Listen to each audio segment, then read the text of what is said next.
My name is Kayla Wdulgya. I have 14 months in sobriety. I did a lot of rehabs and institutions to get me where I'm at today. My last place was sober living. So during sober living, I started working a good 12-step program. Got my first peer supporter, got a sponsor, worked my steps.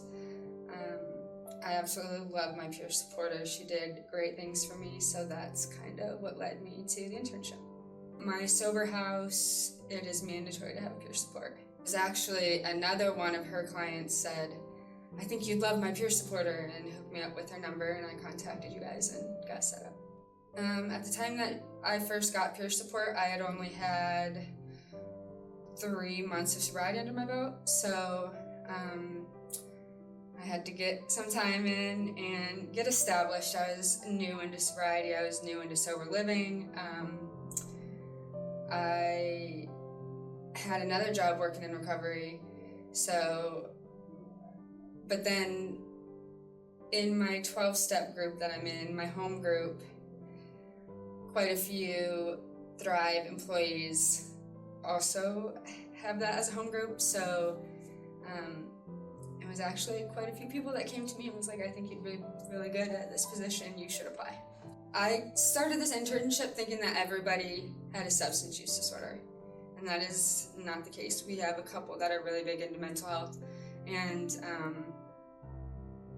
so I learned a lot of things that I thought I already knew, like on a wider spectrum, so that was good to know because I have a lot of mental health issues in my family, but I guess my knowledge was solely on what pertains to them. So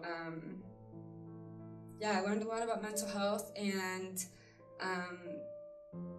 biases.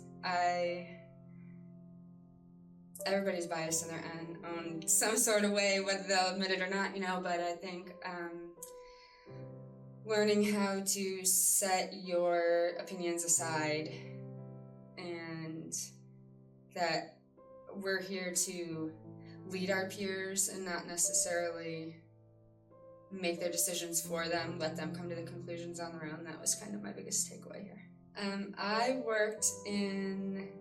I did my shadowing in the community with the peer support, and I had the best time. I literally got the trifecta in one day. So she had got an emergency call when we were shadowing, while I was shadowing, and we also had another peer with us. So I really got to see the use of HIPAA and how the residents that her peer lived at kept calling the peer supporter and trying to get all this information, and she had to tell them, like, I can't confirm nor deny whether or not I even know this person, let alone how I'm going to help them, And she did end up getting on the phone with them, calling some rehabs and finding her a bed and getting that all situated, but it was a good experience because we did have somebody else with us. So she literally had to watch what she said in front of this peer, but make sure that this peer was taken care of at the same time. And I drove for a treatment center previously, so I was very much familiar with having different peers in my car and what I was allowed to say and who I was allowed to talk about, things like that.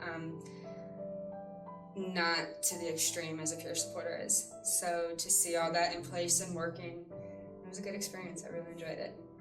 And it really brought to light the importance of resources, like knowing your resources. Now granted, she did only have to make one phone call and was able to find a bed during her first phone call, but it wasn't like we weren't brainstorming other places that peer could go to if she wasn't able to be accepted there. So I think being knowledgeable about your resources is very important because we couldn't waste any time. She was ready to go right then, and we couldn't afford for her to change her mind. It showed me to set my biases aside. Let my peer lead their own recovery. Like, my recovery journey is not your recovery journey. where there's gonna be some differences. It could be very similar, but there are gonna be points where there's some differences between us. I can use my lived experience, I can give you my knowledge, I can point you in the right direction, but ultimately it's up to you to do the things that you need to do.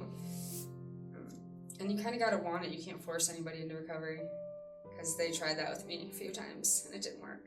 And it wasn't until I wanted it that, it actually stuck. So you have to have empathy for people. You have to want to see people do better. You have to put your own thoughts and feelings aside. I think a lot of people think that this job is like XYZ, and it's really not. There's a lot of fluctuation that you have to make, and you have to, each peer is individual, and everyone's gonna have a different journey, like I said, what works for one person may not work for the other, and you have to be supportive of their decisions, even if you don't think they're making the right decision. I have a couple obstacles to overcome. I'm waiting for my CQE to be cleared through the judge and the court and all that. And then I plan on working in the community, because I'm in Trumbull County, but I know a good portion of the team out there, so they're all rooting for me. It was a great experience. I loved all the people. You guys are very kind and welcoming.